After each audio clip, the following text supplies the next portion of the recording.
I saw your pictures on Facebook. All right.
We'll go ahead and call the meeting to order.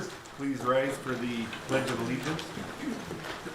I pledge allegiance to the flag of the United States of America and to the republic for which it stands, one nation, under God, indivisible, with liberty and justice for all.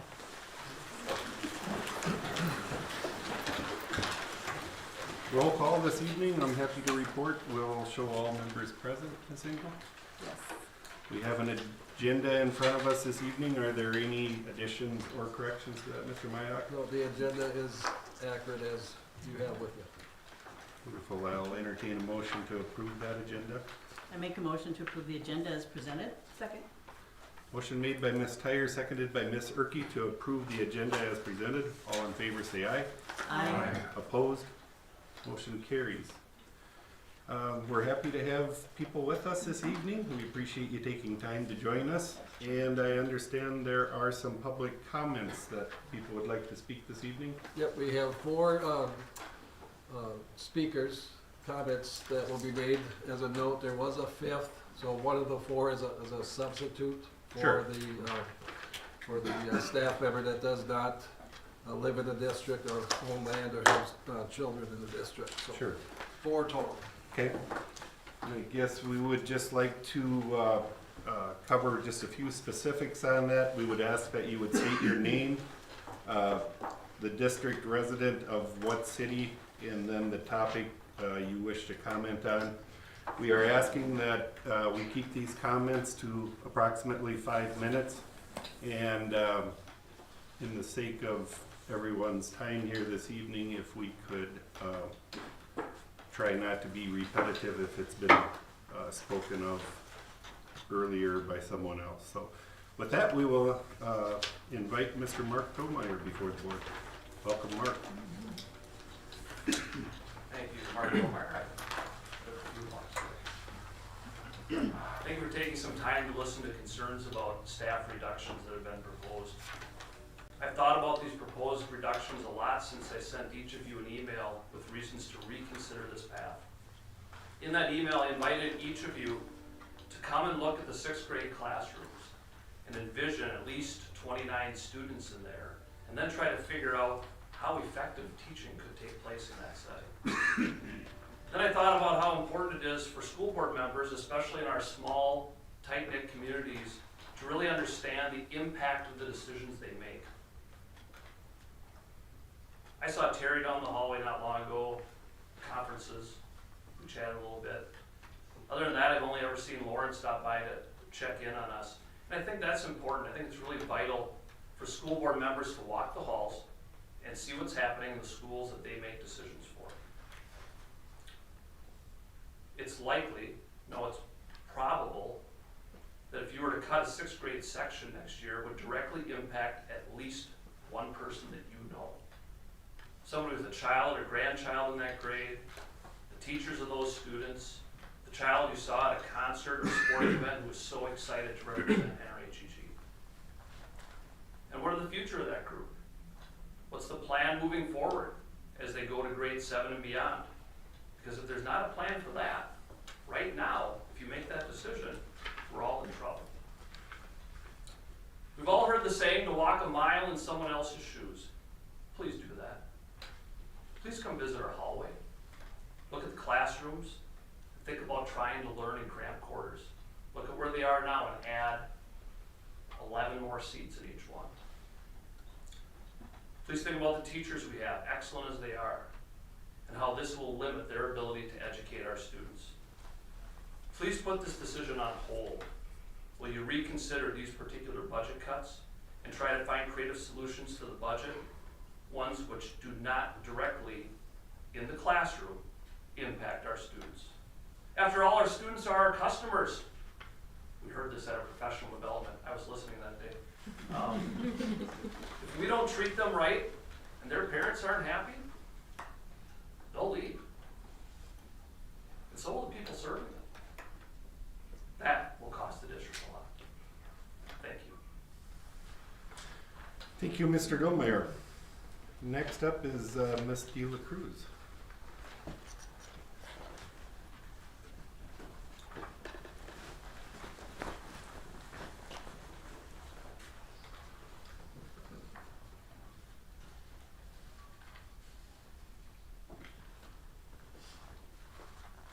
Hi, my name is Emily De La Cruz and I'm a sixth grader. Today I want to talk about what it's like being a sixth grader and how the class sizes affect me and my classmates. Everybody is different. Everybody has abilities and disabilities. Many people like myself struggle with anxiety, so loud crowded spaces are hard for me in several ways. First, when you put 17 to 19 students in a classroom, it becomes hard to concentrate. I don't know if you have spent a lot of time with a large group of sixth graders, but they get noisy, and most of us have a very hard time sitting still. Our classroom space is already small for how many students are in the room. I can't imagine what another 10 to 14 students added in would look like. We also get distracted easily and need to be constantly redirected. Adding more students in a classroom will mean that my teachers will have less time to help us one-on-one. I feel like I couldn't learn as much or have the help I need with that many other kids in the room. I also really like that we get to move to 3 different classrooms to learn about science, social studies, and language arts. I feel that each of these teachers does an amazing job at teaching, and we will get to learn in different styles. If you remove one of the 6th grade teacher positions, the students will have fewer opportunities to move, and the students will be losing an amazing teacher who really cares about what they teach. I've learned a lot in math this year. While writing this speech, it occurred to me that based on our class numbers, we have about the same amount of students as next year's sixth graders. Why do they deserve less support than we have received? Class numbers will go up again, and we will have to hire a new teacher. So why not keep the 3 amazing teachers we have now? Thank you.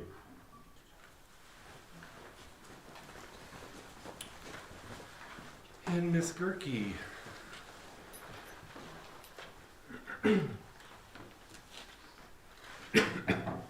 Dear school board members, I am speaking to you tonight both as a parent of 2 future 6th graders who are directly impacted by this decision and as a substitute teacher who works in the 6th grade.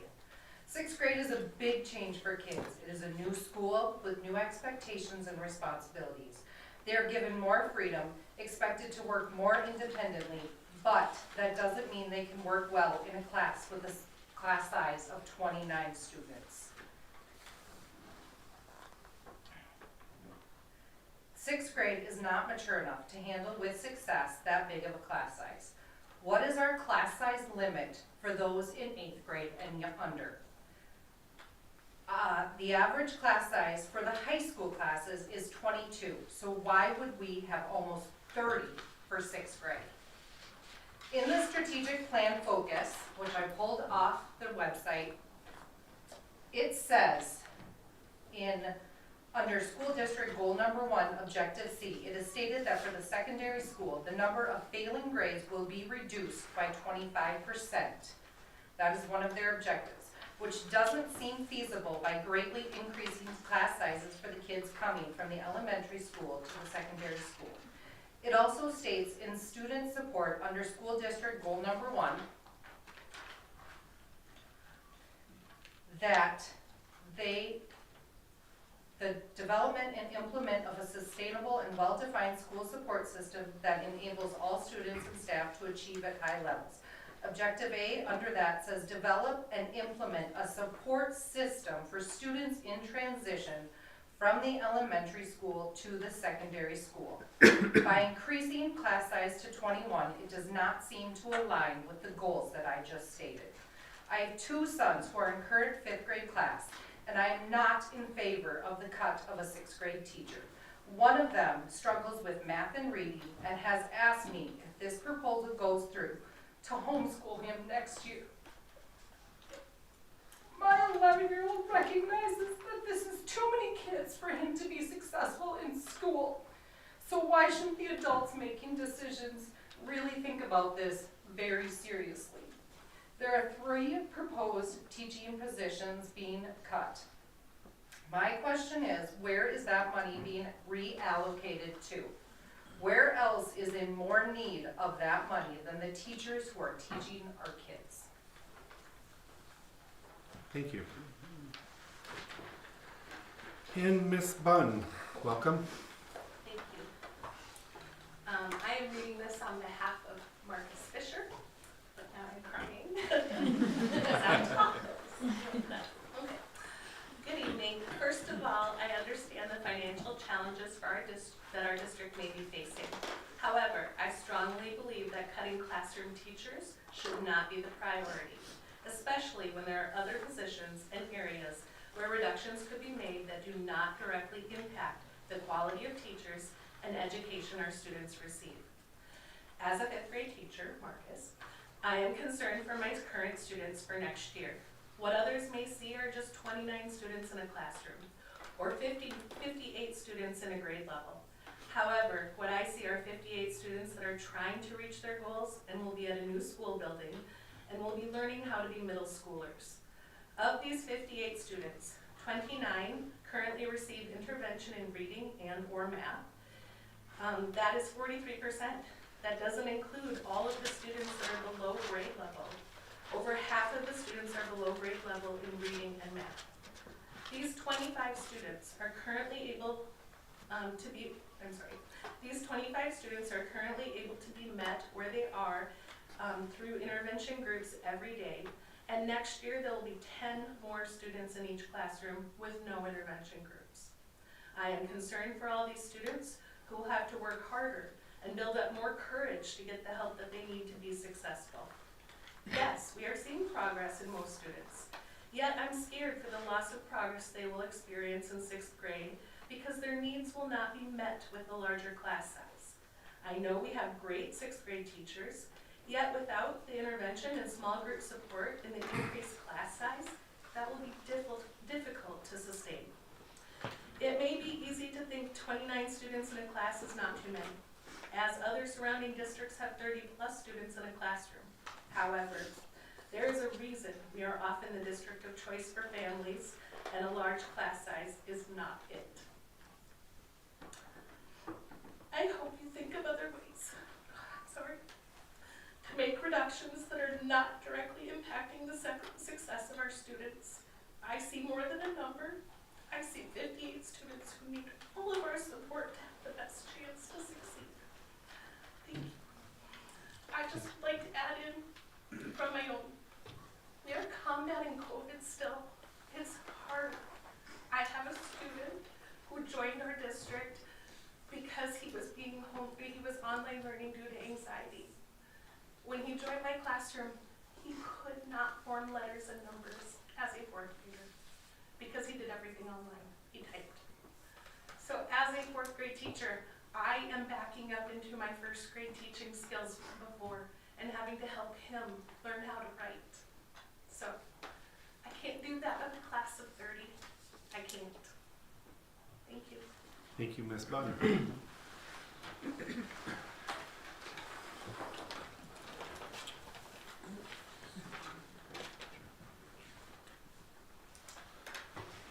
All right, we appreciate that and the time put in with all that information, and thank you again for your time. With that, we will move into the superintendent's report. Mr. Mayak, please. Yeah, we'll start with our administrative team's presentation.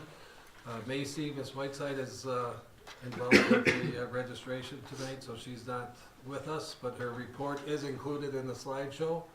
And so then I will turn it over to Mr. Kopetsky, would be first on the slides. Thank you. Hopefully I don't make you cry. I might for entirely different reasons. I mentioned at the last school board meeting, we had our green eggs and ham. That was, I thought we were going to serve a little over 300. We served a little over 600 students and families. So thank you to Jill Larson and Laura Chickus for kind of spearheading that, and Sarah Myhawk and Moe for making over 600 breakfasts. Congratulations on that. Just kind of going forward, tomorrow night we have our Title I Family Engagement Night, which is a requirement for us to receive our Title I funds, I guess. Next week, Tuesday, we have kindergarten registration event from 3:30 to 5:30. The following day, next Wednesday, is the end of the third quarter, and we will be having our Panther Pride school celebrations in the afternoon, kind of celebrating. There is, in fact, only one more quarter left of the school year, as scary as that sounds. March 28, 29, and April Fools, there is no school for students. The 28th is a planning day for teachers. Something kind of exciting coming up too, Kate Kruger, our STEAM teacher, she kind of decided kind of last minute to start or restart a science fair project, and including the fourth grade students with a kind of intervention fair as well. So fourth graders are kind of learning how to do some inventions, and the fifth graders are going to do the science fair. This year, it's optional for those students, and sorry parents, I think it's going to grow from there. So hold on for next year and years to come. We might be a full-fledged science fair where we compete locally, and then we go on to Mankato, see how far she goes there. And then April, I'm sure Jason will speak a little bit to that. April is our MCA month and a week into May. So kind of busy times coming up. It's exciting. So if you have any questions or anything like that. How many kids are going to take part in the science fair? Do you know? I don't know. I want to say there were 30 some. Really? Yeah. So, and it was all between fourth and fifth grade. I completely volunteer. I think we're going to have some high school students come over and judge and help out, and some parents are signed up to come over as well. So that'll be during the day then? Yes, Okay. about 8:30 in the morning. Okay. Very good, thank you, Mr. Kopetsky. Mr. Berg, you would be next.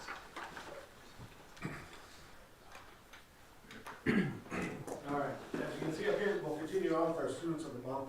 And this month, March students of the month are Albert Cromwell and Cody Starr. Congratulations to the state wrestlers we had, Annabelle and Ryan and George. We have started our spring activities, although it was a lot nicer before we started. So I think we're gonna get smacked in the face a little bit. Not taking any away from Jason, we have started MCA testing. That will continue this week. We also have the ACT coming up. Mr. Myhawk and DECA had the state competition last weekend. Congratulations to them. Ms. Dana Cruz and ProStart had the state competitions on Thursday. And thank you to Mrs. Bentley for subbing White had a superior rating in the large group contest here about a week and a half ago, or 2 weeks ago. It was great for them. Band participating in the large group today, I have not heard any results. Excellent, excellent rating, band. Okay. Yes, Some of you participated in our blood drive the other day, I'm not sure, I know I saw Rich, maybe some others, I know teachers and that, appreciate that. Like, Mr. Kopetsky said, March 27th is the end of the third quarter. And the last part here is something new I'm trying this year. One thing I noticed last year when it came to March Madness, we had a lot of kids that congregated to my room, because I had it on at times. But it was really interesting to see how many kids actually filled out a bracket and the conversations between them. And I kind of thought last year that'd be a really fun thing to do. So I set up a school-wide, I should say secondary-wide, bracket contest this year. All staff, all teachers, all students, if they want to, they can. Nobody's forced to do it. I did ask the teachers to do it and then, hang their bracket up on the door or something. And you might think it's just kind of a fun thing, but there is a reason behind that. And the reason behind that is you might get to know a kid you didn't know before. And maybe that kid in the back who's quiet comes in with the best bracket, or has some, conversation about an upset or whatever that might be. Yeah, look, it's all fun and dandy on the outside looking at it, but there is a real reason behind it, not just to guess who, see who guessed the most. But we're gonna try that. That is open until Wednesday, so I think as of noon we have 50 filled out. We'll see what happens. Questions? No, there is no money. Count the board out and participating. Thank you, Mr. Berg. And finally, Mr. Tupence with teaching and learning updates, and I'm guessing he's gonna talk a little bit. Yeah, about my MCA. DAC hat is solely on these days, my Artistic Assessment Coordinator. We finished our access testing. We have 3 students that take that. I got word over the weekend through the tracking that the state has it all, even they have it back in their process and everything. So access testing is completely done. We started our 7th and 8th grade reading MCAs last week, and we'll be doing our 10th grade reading starting tomorrow. And then we'll take 2 weeks off because of the short weeks with the end of the quarter and Easter. And then we just keep on going. So if you don't know where I am, I'm probably in my room resuming tests for students that get kicked out.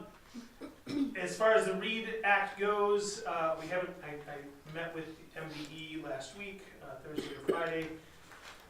One of their favorite lines is, "We're still working on it."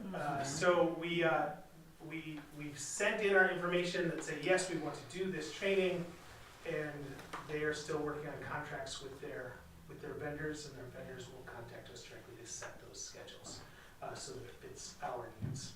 And with the READ Act comes the possibility of new curriculum, so we do have some sample curriculum that's been in for a couple weeks here in the building, and then actually this Thursday the teachers are invited to come to a Zoom meeting with the sales reps to talk about that curriculum. So we're moving forward with all that stuff.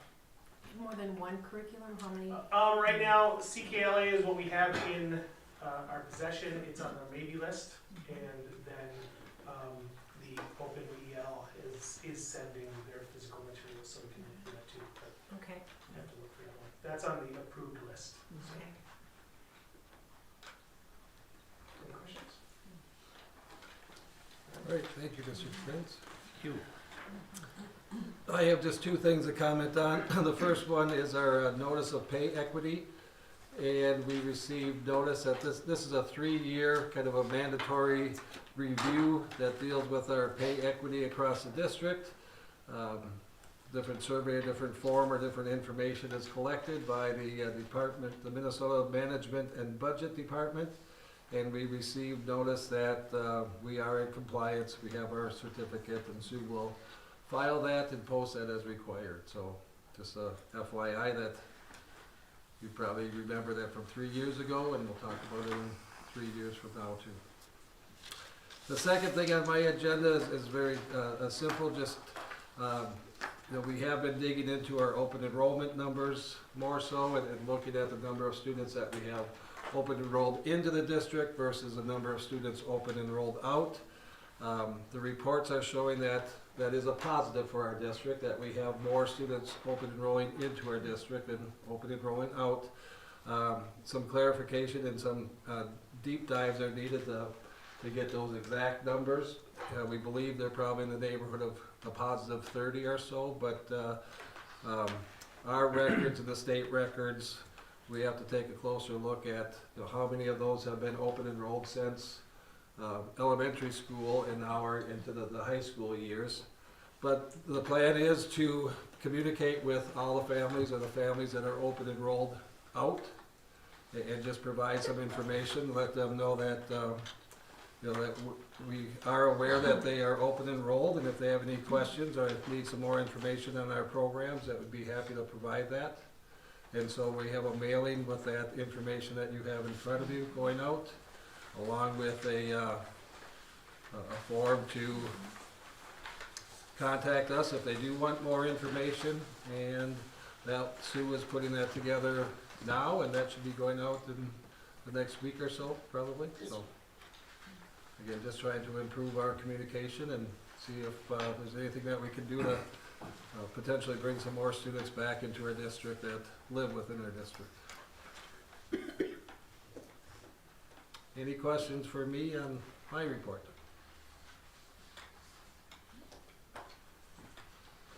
Thank you, Mr. Mayak, and all the others for their information this evening. Appreciate it. Board member comments this evening.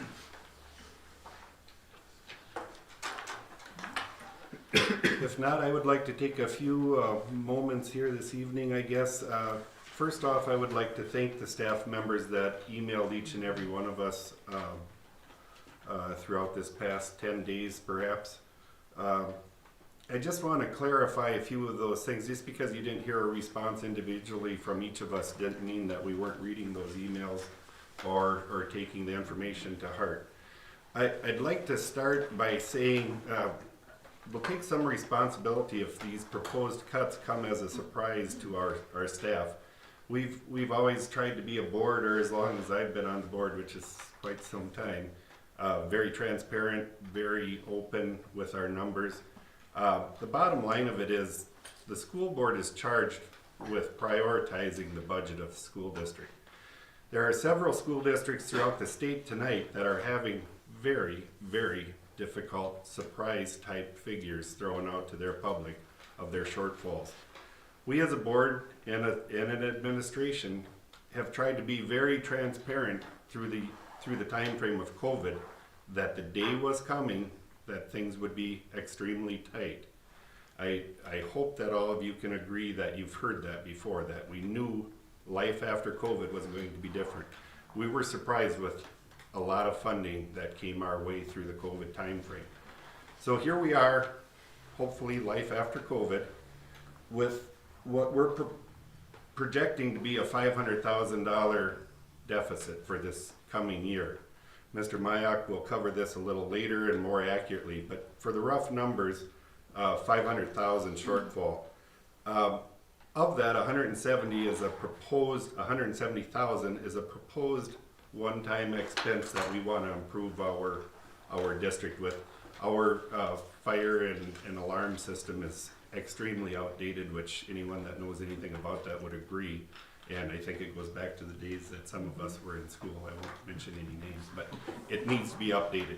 So that leaves us 330,000 short for next year. I know one of the comments, and it's a very valid point through the public comment, was where are we going to put this money that we're saving by the proposed reductions? And the answer to that is nowhere. We're shorter than what we are proposed cutting here this evening. The answer of the better question is, where are we going to get that money from? And as many of you are aware, we fortunately have a fund balance somewhat sitting in the bank that we can turn to and balance our budget.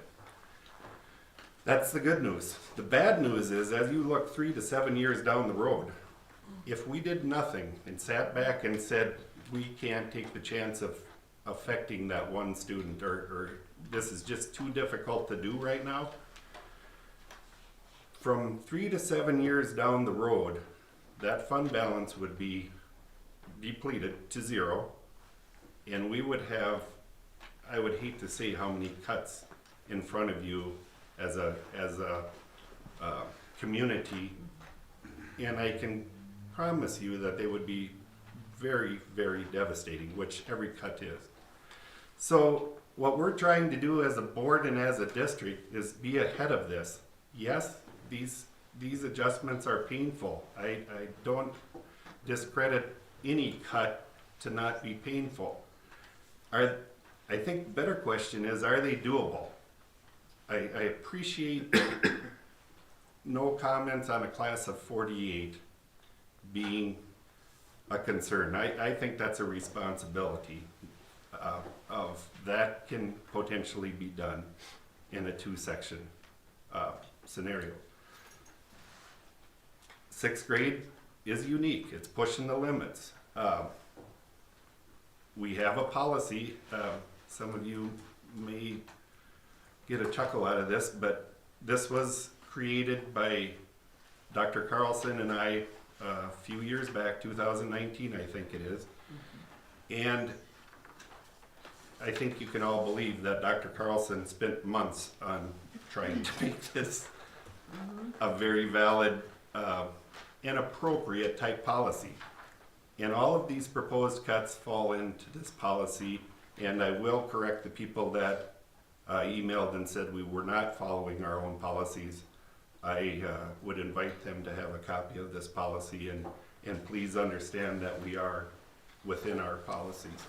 So again, Mr. Mayak is more rehearsed in the numbers, and hopefully some of those questions will be answered later in the meeting. Another general consensus of those emails, and it's again very valid. I'm not saying how dare you ask. I'm glad that we have these discussions, but we have titled some positions throughout the district in the last 3 years. Some of those that have been brought up, and rightfully so, buildings and grounds. I want to tell you a little history about buildings and grounds. We had a long-term employee of the district that retired. We talked about his retirement for years and years, and how we wanted to redefine that area of the district when that happened. It did happen, and we did put a buildings and grounds director in position that is also doing custodial duties and in charge, that go-to person of the issues throughout the district. So that's that one. Food service came up. Very valid point. Yes, we put a food service director in. Food service is funded by the amount of attendance within the department.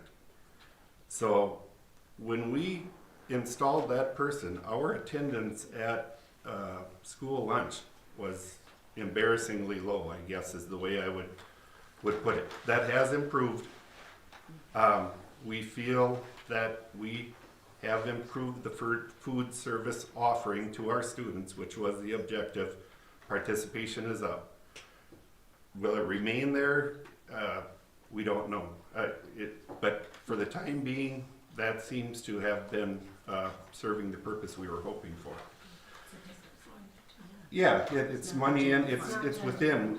If we cut the entire food service budget, said we're not serving it, which would be illegal, by the way, we are required to feed our students. It would not make $1 difference on our budget. Moving on to transportation, again, an area where we put a director into place. The thought process behind that, we researched companies to actually take over our transportation department, for lack of a better term, sub that out to a private contractor. We didn't feel comfortable with that. We tried to get people to put input. We were afraid of losing that personal touch. We were afraid of losing our dedicated drivers that we've all known and respected to come and do the job that they do. And we decided that it was better to put our own director in than to hire a stranger from outside of the district. I also want to mention Ms. Christopherson and a couple other employees did step away from some of their responsibilities, so that was not a complete ad, if you will. So that's a little of the underlying, and I know, like I said, I don't want to sit here and say, you know, none of our decisions should be questioned. This is exactly the way the process should work. However, please respect, and most of you did at the end of your email say, we do respect the job that the board has to do. And we do totally appreciate that, and I want you to be truly honest with that statement, that we have tough decisions to do here. And I just am concerned if we ignore this and say there's some other place or spin that fund balance down quicker, that for boards to come in the future of this district, it could be very concerning. And I am not in a position to kick this down the road and feel that somebody else can deal with it when it's a bigger problem. Enough said here, but thank you all for your concern, your input. We will get through this. The last thing I'll say is, if numbers change and if we get additional students, which would be great, some of you mentioned it, I think you can trust the fact that we will adjust to the positive if that need presents itself. But I think we have to be real with the taxpayers and the people of the district and be very responsible at a time like this. So thank you all for your time. We'll move through the meeting from here, and appreciate you all being a part of it this evening. With that, next regular meeting will be Monday, April 15th at the Secondary School Media Center at 6:30 p.m. And from there, we'll move into the consent agenda items. And Mr. Mayak, if you would introduce those, please. I will. In our disclaimer on our consent agenda remains the same, that all school board members have been provided with background information for the items listed in the consent agenda. These items will be acted upon with one vote without discussion. If a board member wants to discuss any item, it will be pulled out of the consent agenda and will be voted on separately. We appreciate and we will recognize the donations that are included in this section as well. We have just over $1,600 of donations this month. A breakdown of those donations are the Waseca American Legion donated $180 worth of, for 3 flags for our school district. The NRHEG PTO donated $630.82 for the Battle of the Books. 775 Schreiber made a donation of $240 for our one-act play. Rick Schultz had a $500 donation for our DECA Club. And a Central Credit Union also had a $100 for our DECA Club. Again, that total is $1,650.82, bringing our year-to-date total to $68,158.73 of donations.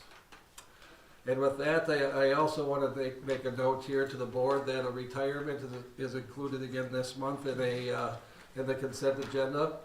This retirement, and typically retirements are included in the overall approval, but acknowledging our retirees, that's something that we'll make special notation of when they are listed in the consent agenda moving forward. So this month does include Terry Corman's retirement with 27 plus years of service to our district.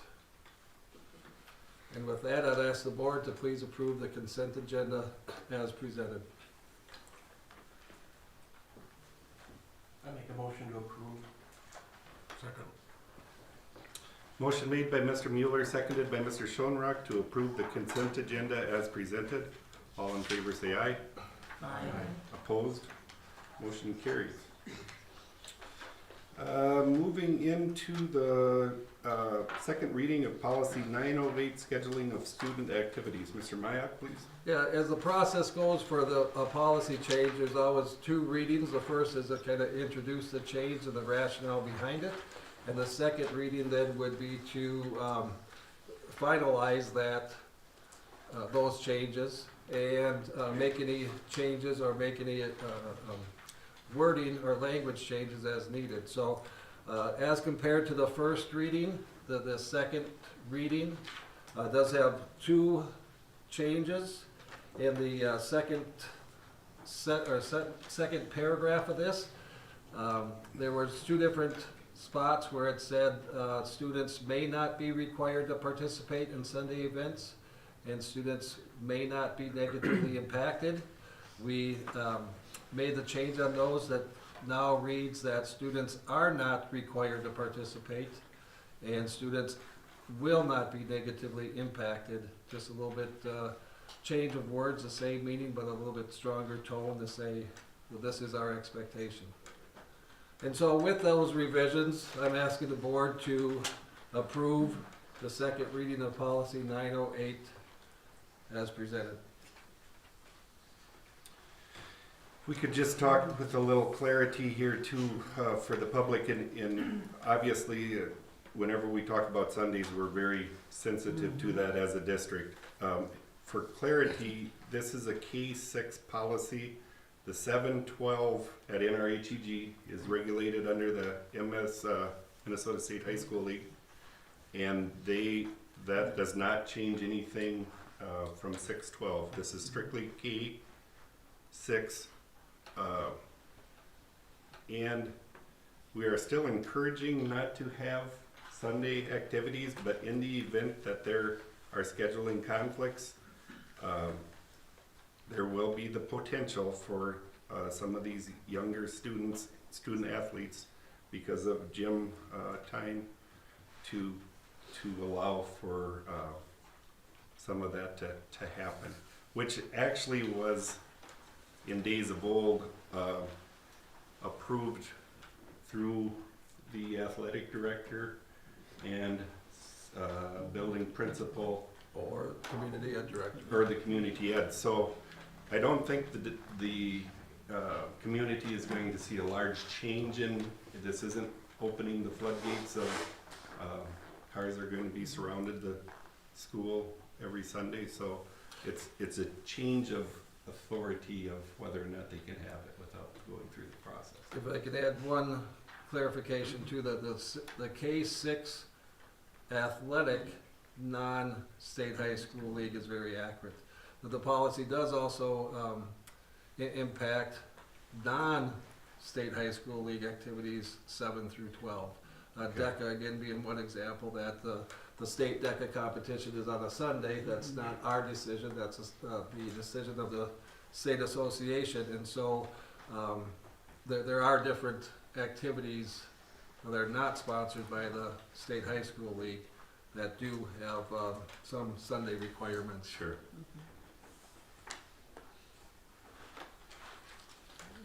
Any other discussion about this policy before us this evening?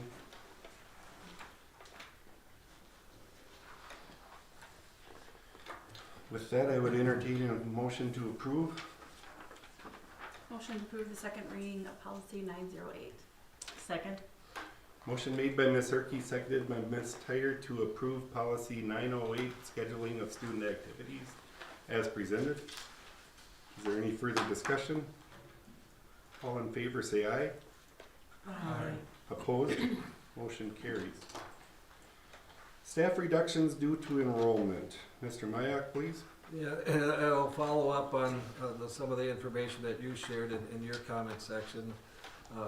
Again, just kind of a recap of some of the basics and some of the fundamentals that go into this process of building a budget.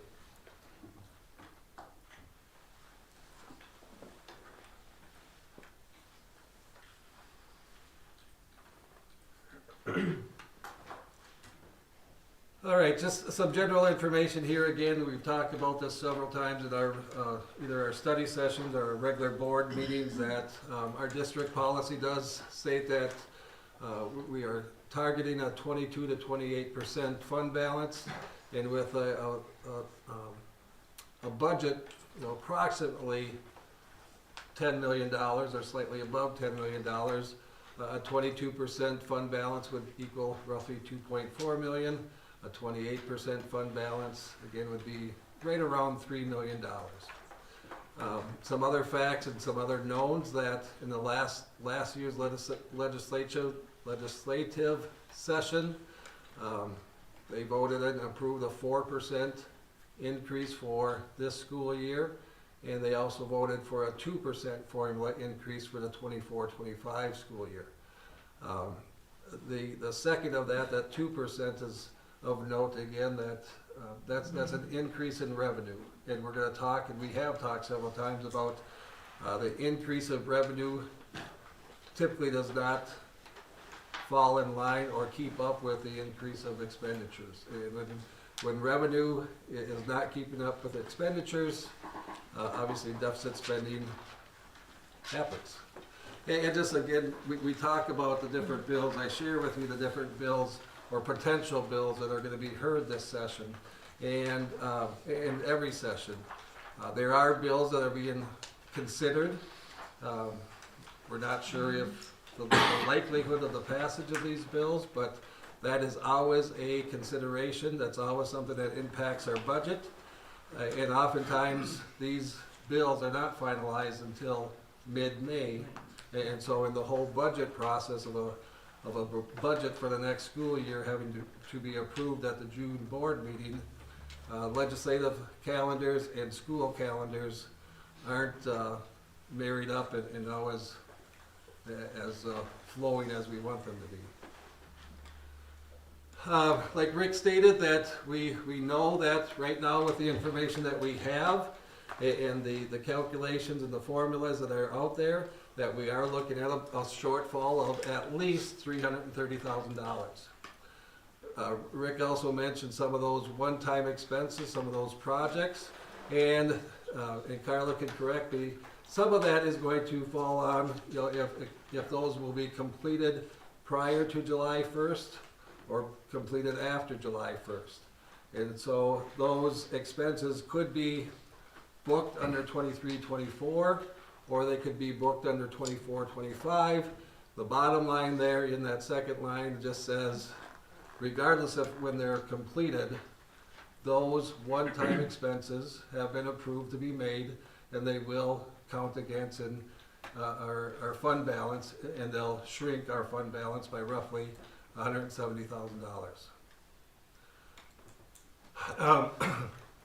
The school board, obviously again, that the fiscal responsibility or accountability that you have in your roles could require that we present a balanced budget to you.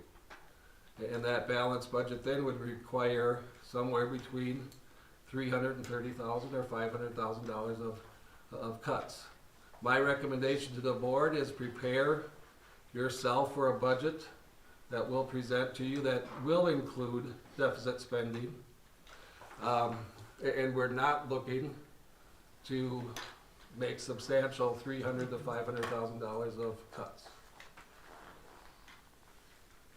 This is a time of year we are preparing for that June presentation of the budget. It's March right now. That's still obviously time to come, but in the process of reductions and the resolutions that you made in the past to make reductions, this is how it all kind of comes together. So the three recommendations that I'm making on reductions does decrease our expenditures by approximately $180,000. That's $330,000 of projections, $180,000 of reductions. We still have at least $150,000 of deficit spending. And go back for 1 second. Again, just that when we look at the big picture, when you have to consider these sorts of things, you are juggling or balancing our current fund balance. You're including in there those legislative changes that may or may not happen. We want to continue to provide a strong educational program, and we want to provide the oversight for those programs. And so the recommendations being brought are based on our decrease in our student enrollment. We have less kids in our classrooms than we did 5 years ago, 10 years ago. The unfortunate reality, like it says, is we are very similar to other districts our size in rural Minnesota, and even regardless of size, districts across the state, especially rural Minnesota, have decreases of enrollment, and decreases of enrollment means decreases of our revenue.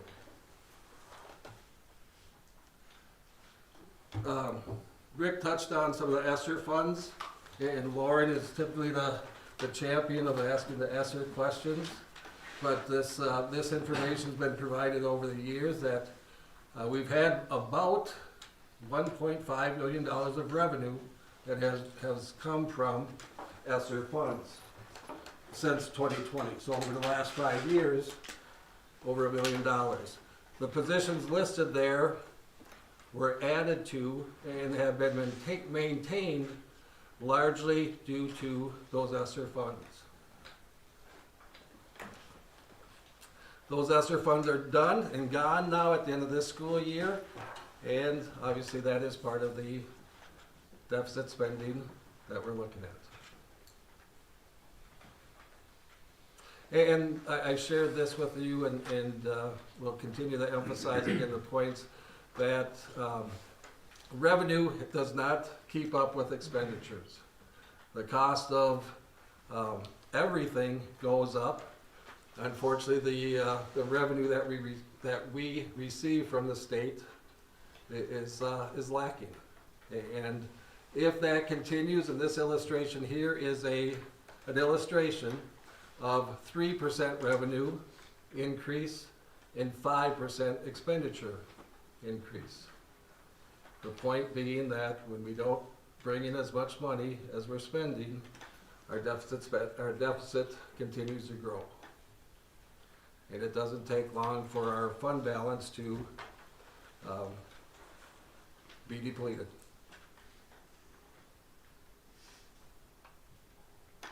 Okay, so with that, we're on to the motion here. And I am recommending to the board to make 3 different motions. The reduction of 1 elementary school interventionist to 1 3rd grade section and to 1 6th grade section, all due to the reduction in student enrollment.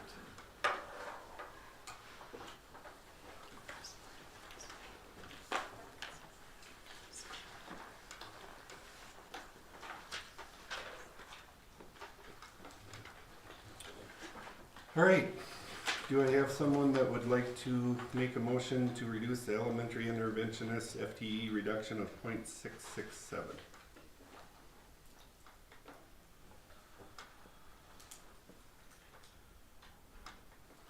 I should restate that. Of course, no one would like to. I will make a motion to reduce the elementary interventionist FTE reduction of .667. Is there a second, please? I'll second. Motion made by Mr. Schultz, seconded by Mr. Schoenrock to reduce the elementary interventionist FTE of .667. Is there any further discussion? All in favor say aye. Aye. Opposed? Motion carries. Moving on to the 3rd grade section, FTE reduction of 1.0. Is there anyone that would make a motion to reduce the 3rd grade section FTE reduction of 1.0, please? I'll make a motion to reduce the 3rd grade section by 1.0. And a second, please. I'll second it. Motion made by Ms. Erke, seconded by Ms. Tired to reduce the 3rd grade section FTE of 1.0. Is there any further discussion?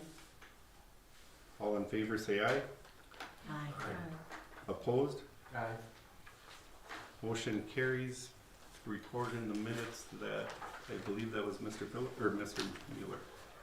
Mr. Mueller was opposed. Thank you. And on to the 6th grade section, FTE reduction of 1.0. Is there a motion to move forward with that?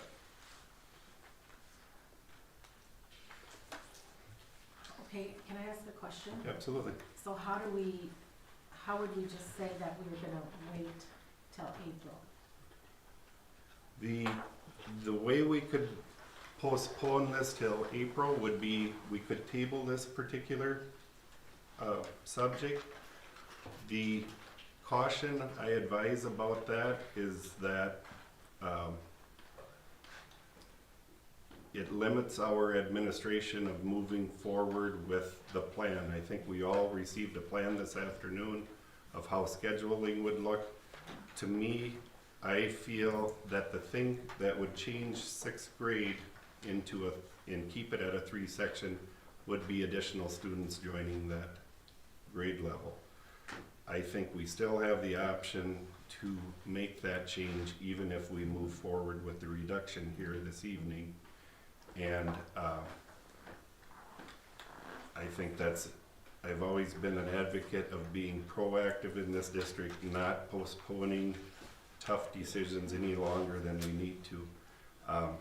But in answer to your question, that's a long drawn out. That answers my question. There is the ability to table that particular item. Then you could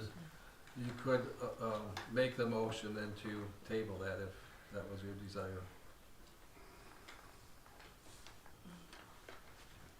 Is there anyone that would like to introduce this, make the motion for the reduction of 6th grade? If not, I will make the motion to reduce 6th grade section FTE of 1.0. Is there a second, please?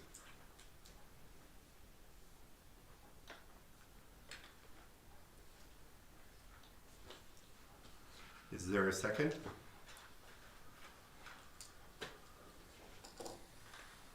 I will second.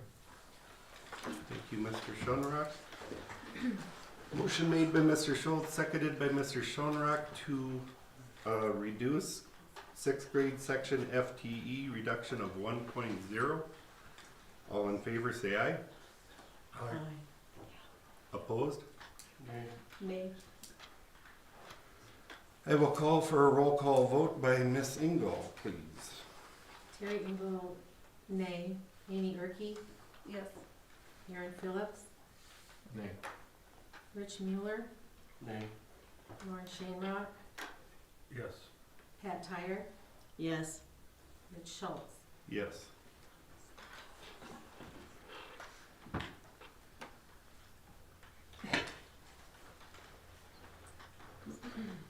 The results, please, Terry. I had lost track, I apologize. It's 4-3 4-3, pass. passes. Great. Thank you. Moving on to the non-renewal of probationary teachers. Mr. Mayak, please. Again, this time of year, the spring, that this is the time to be preparing for the upcoming school year. And with that, I'm making a recommendation for the board to approve the non-renewal of 2 probationary teachers. And those will be identified in your reading of the motion. Whereas Nicole Syverson and Randy Muskie are probationary teachers in Independent School District number 2168 in Richland, Minnesota. Be resolved by the school board of Independent School District number 2168 that pursuant to Minnesota Statutes 122A.40 subdivision 5, the teaching contract of Nicole Syverson and Randy Muskie, both probationary teachers in Independent School District number 2168, are hereby non-renewed and will thus be terminated at the close of the current 23-24 school year. Be it further resolved that written notice be sent to said teachers regarding the non-renewal of their contracts as provided by law and that said notice shall be in substantially the following form, notice of non-renewal. The motion for the adoption of the foregoing resolution was duly seconded by, do I have a second for that, please? I second it. By Ms. Engel, and upon voting being taken thereof, the following voted in favor of. Roll call, please, Ms. Engel. Terry Engel, aye. Amy Herkey, Aye. Aaron Phillips, Aye. Rich Mueller, Aye. Lauren Shamrock, Pat Tyre, Aye. Rick Schultz. Aye.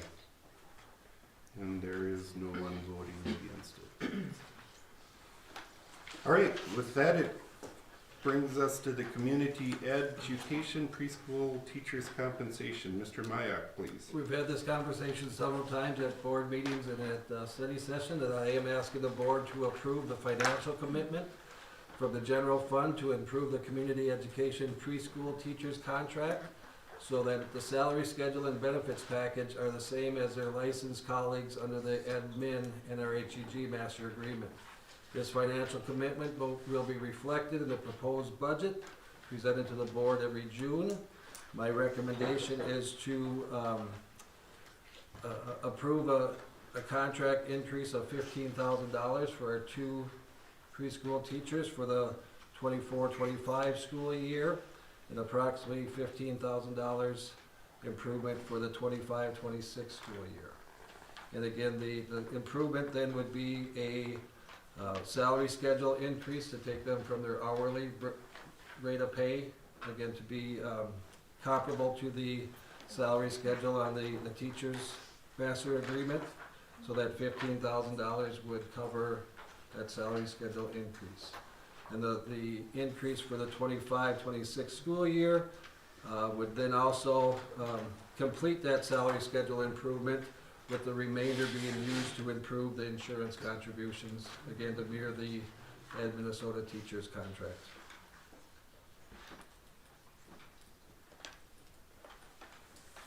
I think we've all seen the value of our preschool program, and we're very pleased what's happening there. A little bit of the history of it. It's been a requirement that these staff members are licensed, correct? Correct. And that is the reason for addressing the compensation issue, is the requirement has become obvious that it's a licensed position, and we want to get them more in line with what a licensed position requires, and keep from losing them to a competitive district. That's Is that correct. right? Yep.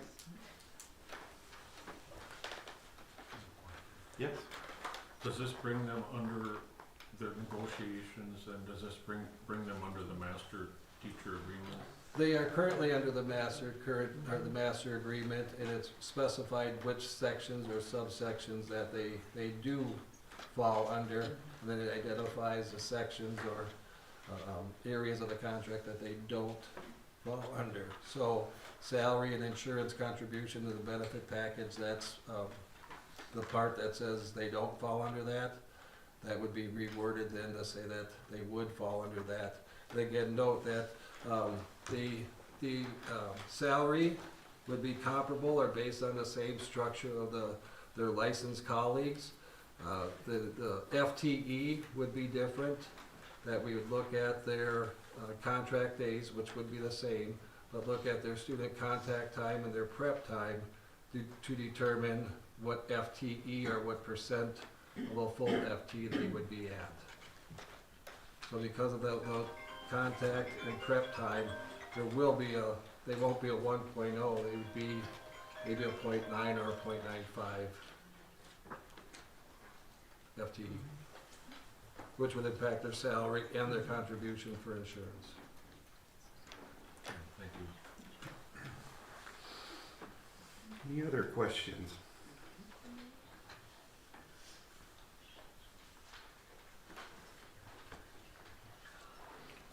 Would entertain a motion to approve? I'll make a motion to approve the community ed preschool teacher contract improvement. Second.